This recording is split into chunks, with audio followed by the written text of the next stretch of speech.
ನಾನೇ ದೇವರಂತ ನಿರೂಪಿಸಿದನು. 27 ವರ್ಷಗಳ ಹಿಂದೆ ದೇವರನ್ನು ಹುಡುಕಿದ್ದ ನಾನು ಯೇಸುವನ್ನ ಕಂಡ ನಂತರ ಮತ್ತೆ ಏನನ್ನು ಹುಡುಕೋದಕ್ಕೆ ಪ್ರಯತ್ನಿಸಲಿಲ್ಲ. ಯಾಕೆ? ನಾನು ಹುಡುಕಬೇಕಾಗಿದ್ದು ನನಗೆ ಸಿಕ್ಕಾಯಿತು. ನಾನು ಯಾವುದನ್ನು ಹುಡುಕ್ತಿದ್ದೆ ಅದು ನನಗೆ ಸಿಕ್ಕಾಯಿತು. ಯಾವುದನ್ನು ಬಯಸಿದನೋ ಅದು ನನಗೆ ಸಿಕ್ಕಾಯಿತು. ಲಾಜರನನ್ನ ಸತ್ತಂತ ಆ ಮರಣಿಸಿದ ಲಾಜರನನ್ನ ಹೆಸರಿಡಿದು ಕರಿತೇನೆ, ಲಾಜರುವೇ ಹೊರಗಡೆ ಬಾ, ಲಾಜರುವೇ ಹೊರಗಡೆ ಬಾ.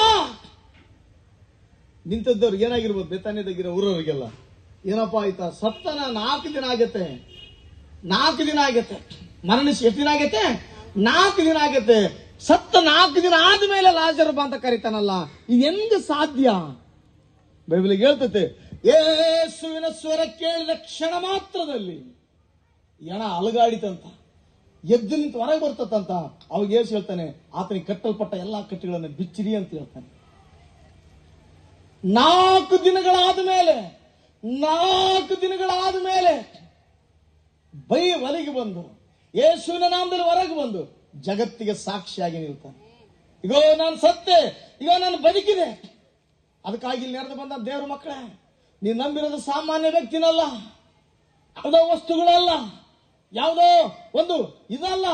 ಆದ್ರೆ ಯೇಸುನ ಯಾರ ನಂಬ್ತಾರೋ ಅವ್ರು ಯೇಸುನ ನಂಬಿದವರೆಲ್ಲರೂ ದೇವರನ್ನೇ ನಂಬಿದವರು. ಯಾವನ್ ಬರ್ದ ಸುವಾರ್ತೆ ಪತ್ರಿಕೆಯಲ್ಲಿ 1:14 ಹೇಳ್ತತೆ, ಯೇಸುವನ್ನ ಯಾರ್ಯಾರು ನಂಬಿದರೋ ಅವ್ರಿಗೆ ದೇವರ ಮಕ್ಕಳಾಗುವ ಅಧಿಕಾರ. ಕ್ರೈಸ್ತರಾಗುವುದಲ್ಲ, ದೇವರ ಮಕ್ಕಳಾಗ